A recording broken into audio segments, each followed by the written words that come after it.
I'm gonna show you how I make music without a computer. It involves a MC-50 connected to an EMU ESI32 sampler and running into that through the mixer's main out for sampling. I have a Moog Grandmother and a Moog Werkstatt also connected into this mixer, as well as a MIDI controller, and then the FX send goes to this looper pedal for resampling, and all of it is recorded into a Zoom H4n recorder. So the first thing to make music, we need to make a cool sound. This sounds decent, but I think we can do better.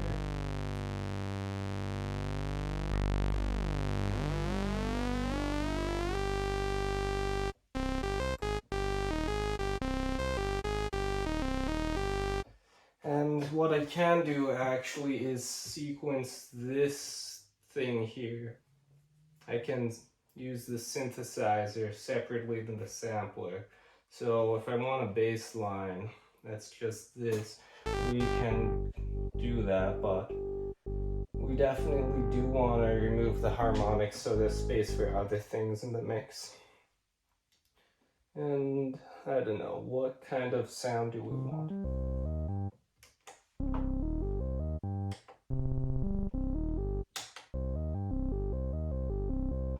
I can turn the glide up.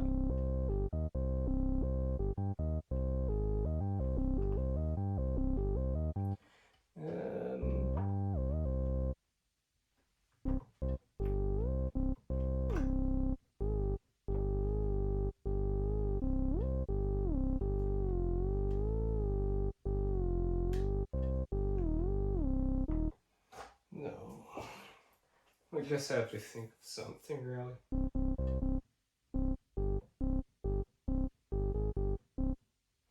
Then for the genre, we'll go with techno so that I can create an 8-bar loop or something and use that.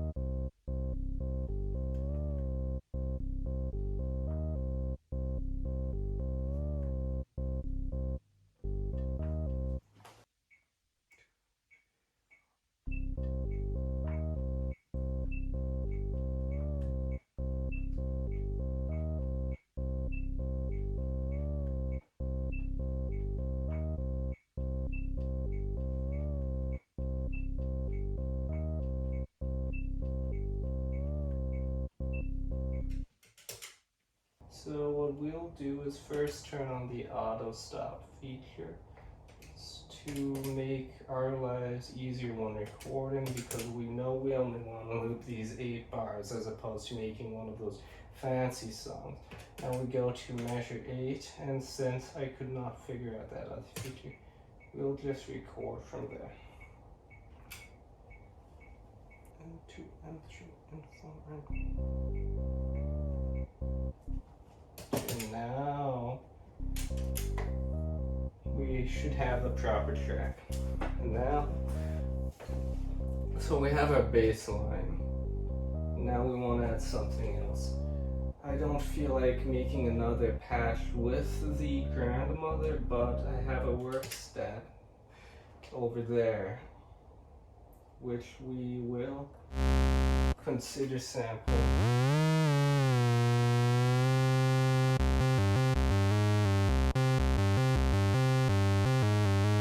And we can't sequence this separately since it has no MIDI in. I'm just using control voltage from the Grandmother.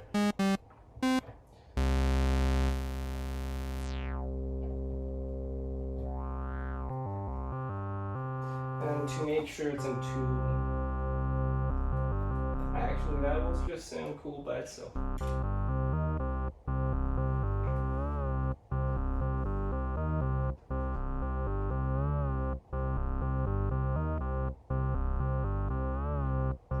Sounds really cool. We'll just have that as our bass line and scrap the idea of sampling that because I don't want to mess with the patches. Not that they're difficult to remember. You can just write down all the knob positions and everything, or just memorize it. For example, this is just two saw waves, slightly, well, very detuned with a sync. They're both at 16. The LFO doesn't do anything here. The mixer is set to about equal for both oscillator 1 and oscillator 2. The filter is about halfway out with keyboard track, no resonance.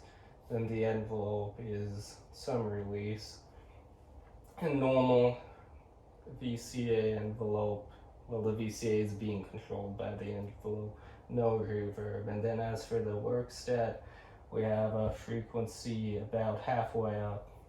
We have a cutoff about halfway up with a resonance like 3/8 of the way up. No VCF mod, no LFO mod, and the envelope is pretty standard with no attack, no decay, but sustain is on. So now we can go ahead and load what we want from here, that bank. And we will switch off the channel which the grandmother is on, which is 1.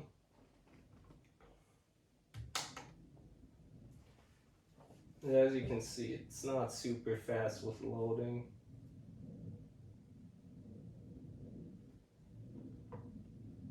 Oh yeah, multi-mode, nothing on MIDI channel 1.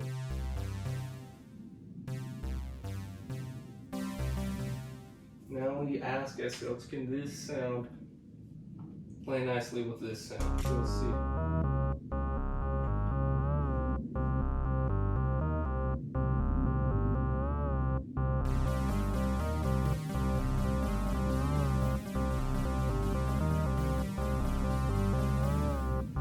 Okay, I think we do have something there.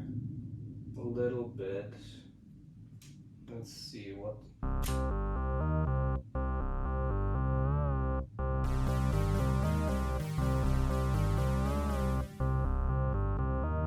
Yeah, I think we're gonna play a variation on the bass line.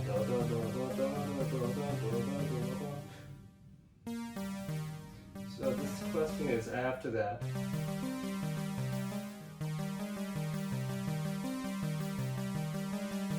I think that's what we'll do. Okay, so let's record that.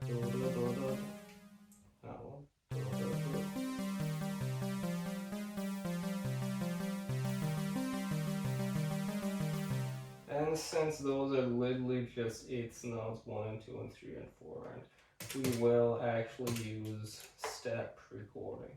And to use that, press record, select your track you want. I already selected track 2. Select the time you want, and then just press the notes.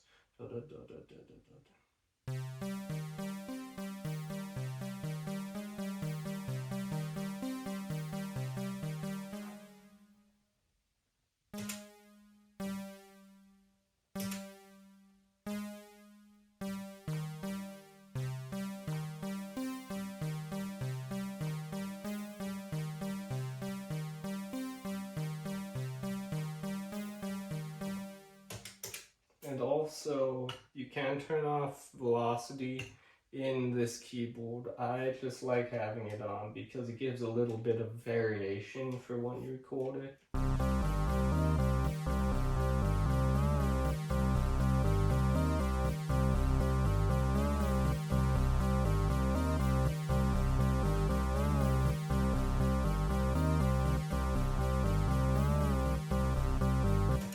Okay, so now we have a cool loop going there. I feel like we need some rhythm though.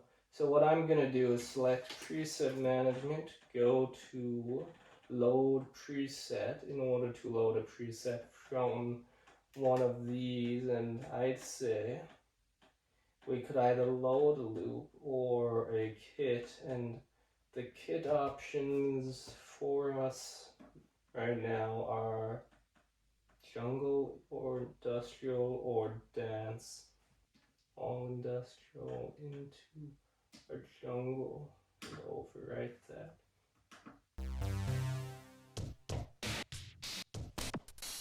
See, that should be louder.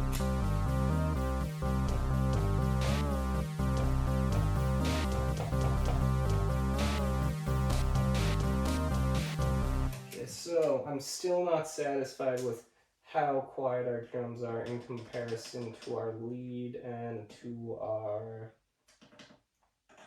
other synth, so we're going to turn this lead down.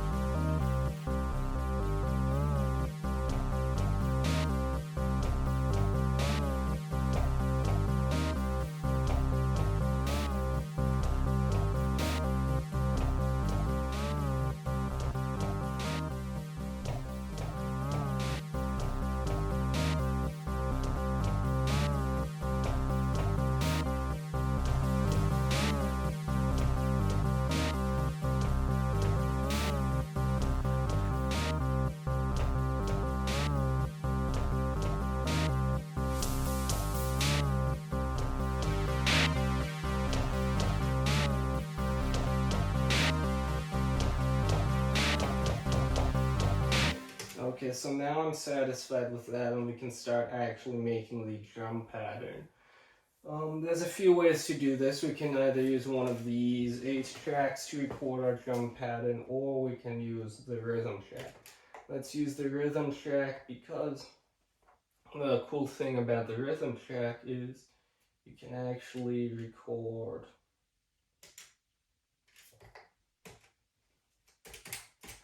with a fancy menu, so it's like a step sequencer kind of. It's different, it's hard to describe, but if you know FL Studio's pattern thingy, it's like that. So let's start with our bass drum, which I think is on snare drum 1, because as I said, the way Emo sets up their samples is not standard, but we can see. No, that is in fact a snare. So I'm pressing the locking button. Okay, so well, over here we'll just put it on 3 and 4, and 2 and 4.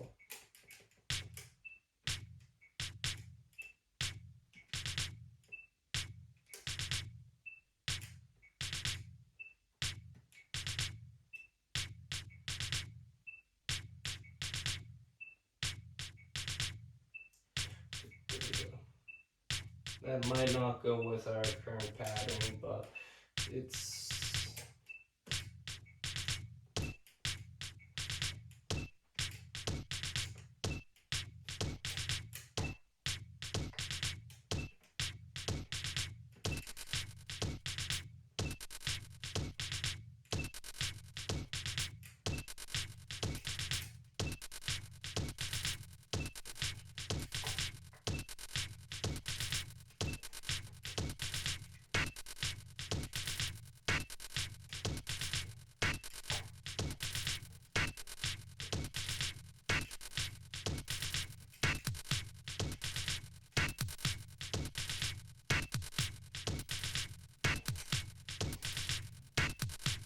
that's probably busy enough. Now we have to go ahead to the rhythm track to actually tell it that we want for every measure to use that pattern. 4, 5, 6, 1, 1, 1. Now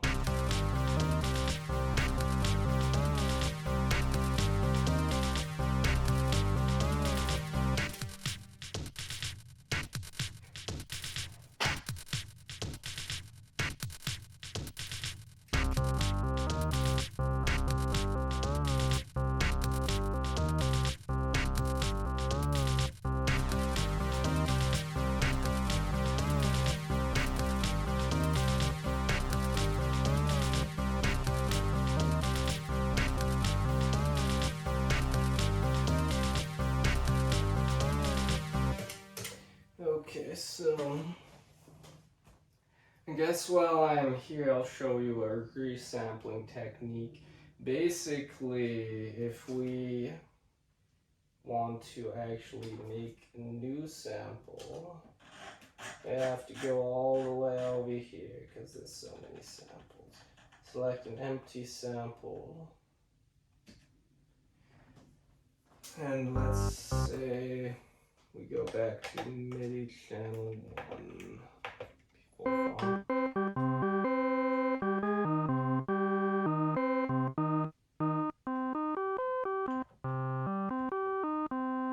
We'll use this note to sample first.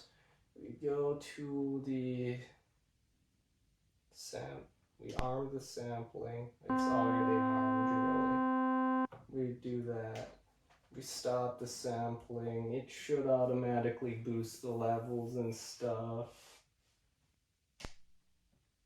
Oh yeah, the click started the sampling. Now we need to go ahead and truncate the sample from the front. Truncate. And I don't know, start. It doesn't really matter. We'll save there. Still too short.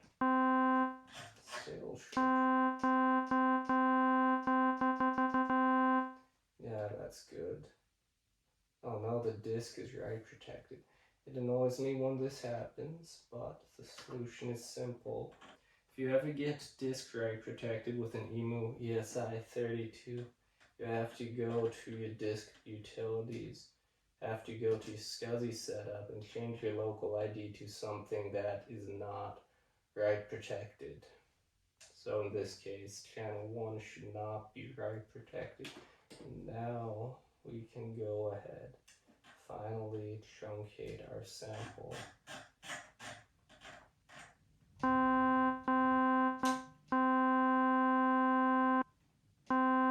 Which is good. We click enter, it backs up the sample because of a weird undo function. I forget why to change that. Now we have that. Something weird about the ESI32 is you want to change the size of your loop before you change the actual start point of your loop for weird reasons. Sorry, that's not a very good explanation. For the reason that it won't let you automatically choose the start of the sample if your size is too big. So then you listen and twist the knob until you get rid of the clicking.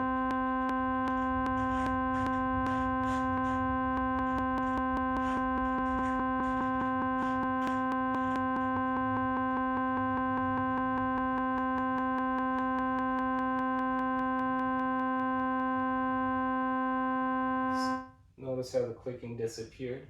You then click enter. Autocorrelate usually works well enough. If not, it's going to ask you for all these crossfade options and stuff. It's something that's kind of annoying to me, so I don't bother doing that. Then let's rename our sample. Okay, now we have a sample called Thin. Oh yeah, that's noises coming from the Werkstatt. But anyway, now we'll need to place this sample within our context of everything. Oh no, it's stuck again. Okay. We'll use MIDI channel 3 for this, so let's go select channel 3. And it should be near the end labeled as on title preset or whatever. And as you can see, the placement of the sample is messed up for no good reason.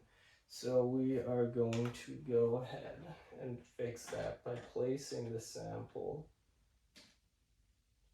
which is that sample as the primary sample with the original key being C2 usually works to give you good forward and backward range, but keep in mind the initial pitch of the sample and place it along the whole keyboard. And then you can overwrite the zone.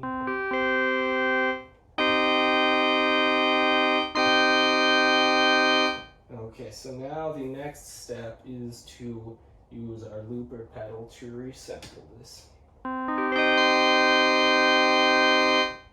So what we want to do is make sure it's at a decent volume, make sure that our effects channel is turned up.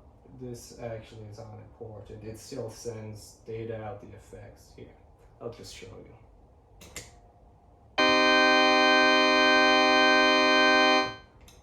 Okay, now it should be playing there. And in order to hear it, we want to turn up this. As you can see, it is in fact very noisy.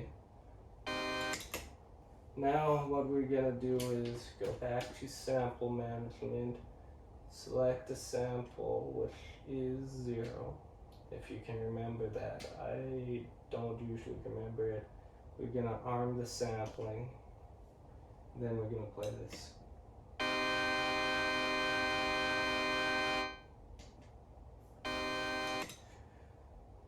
Now, since this is a looper pedal, I can add more layers than that if I want. I don't really care. I'm just showing you resampling for fun. We now have something that sounds like that. Okay, and we will rename this to Bach. That's fun. Rename sample. And now we're also gonna have to do that whole looping, truncating process again. Let's see. We don't need to truncate it, so let's just go to loop. We'll decrease the size of our loop down to, I don't know, 1 second. The lower the loop size, the more memory you save. I have 32 megabytes in this thing, so it's not so important right now, so.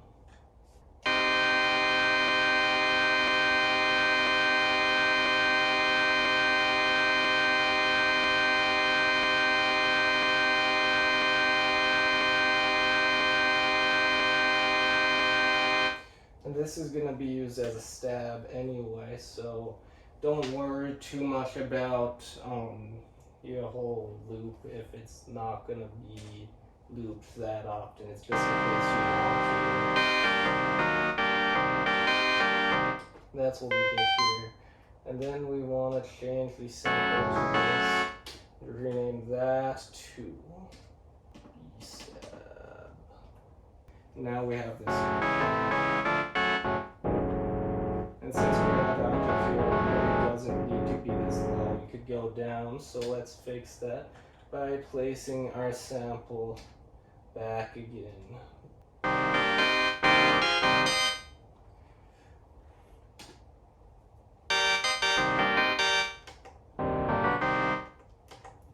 Now the lowest we can go is there.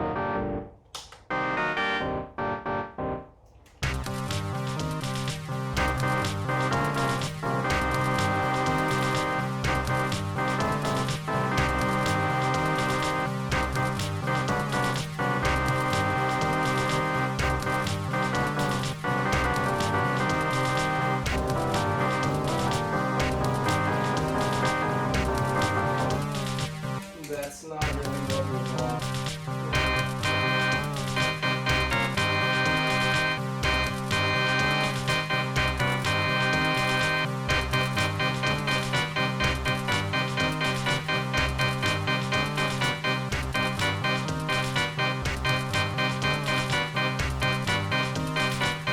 Yeah, that sounds like something we want, so we then have to switch back to real-time recording.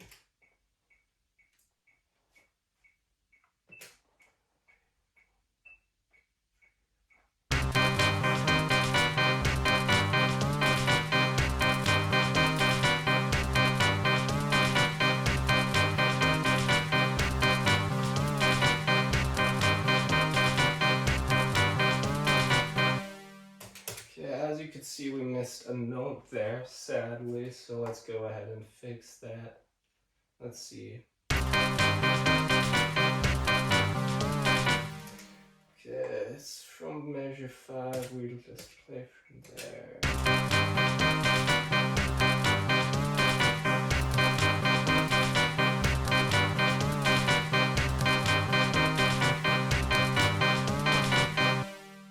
Now we can go.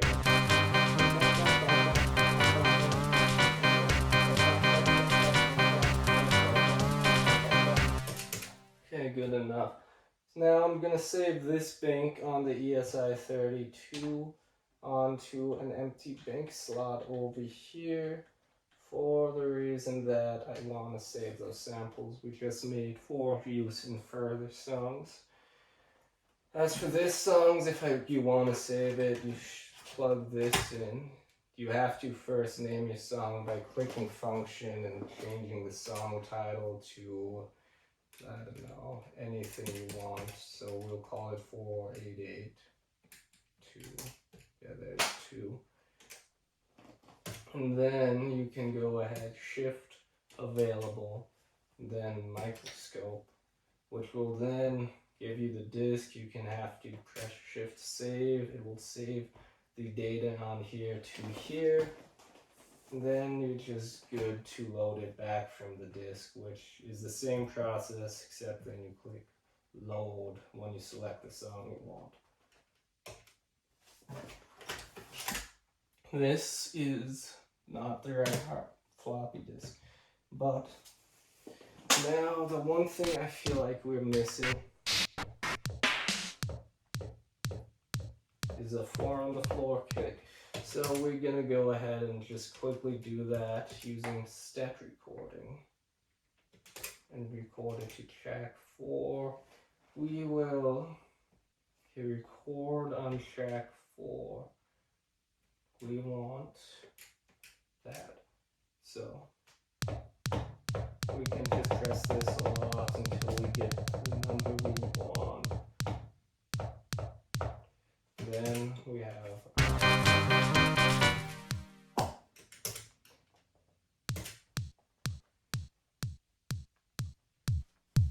and we can turn up our bass if we want.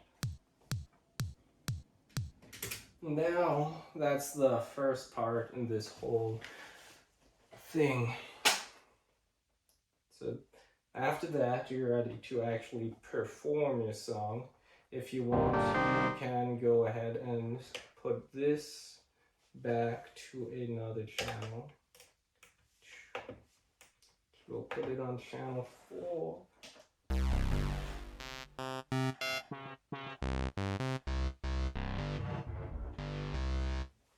That sounds pretty cool.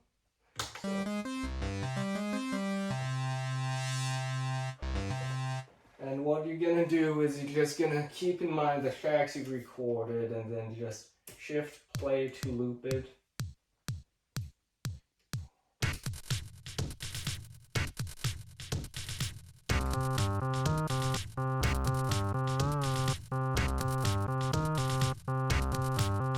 And then you can play something cool.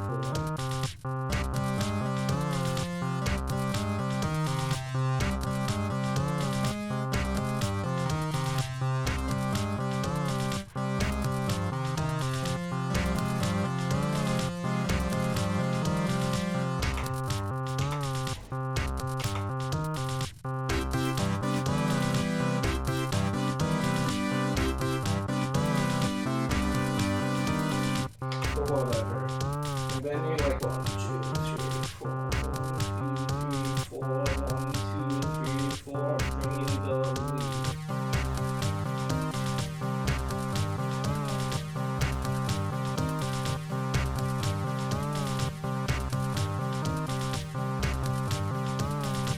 I see you want build anticipation. So then now asking what's going to happen. Well, no, because we haven't turned on the actual audio from the grandmother.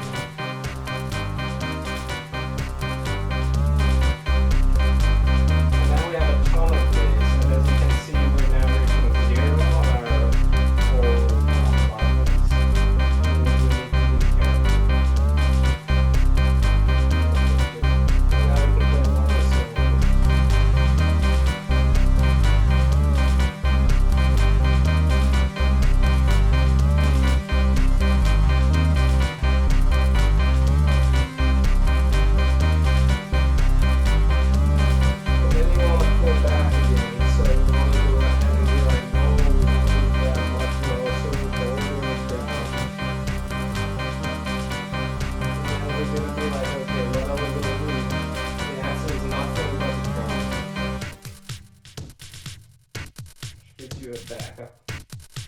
I put in the thing people don't expect.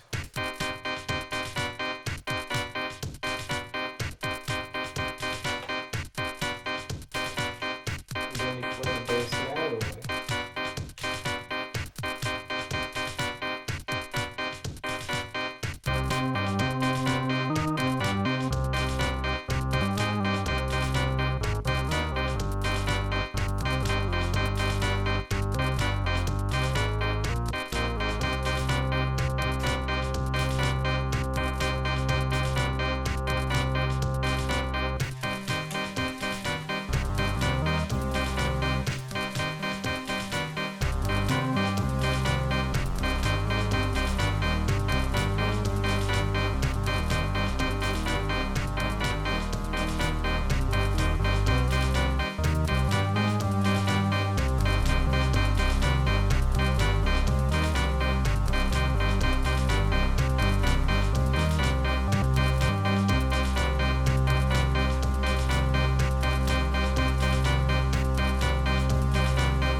Now you're going back to nothing.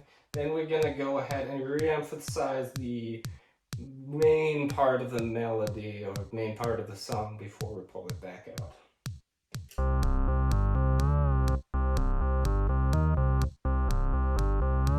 You can change the EQ if you want, of course. There's not really that much highs or mids anyway. Now we want, before we go, we need to give them one last everything. 1, 2, 3, 4.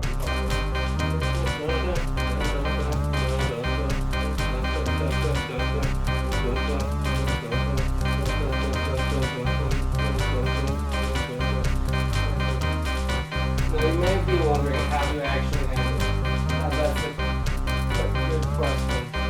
One thing you can do is slowly bring out every element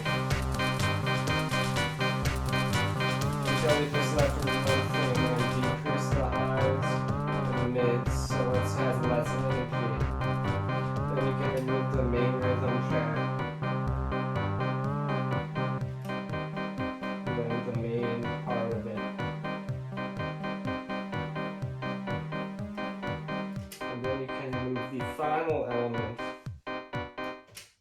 And then you're done. And that's basically how I make music with this whole setup here. Thanks for watching.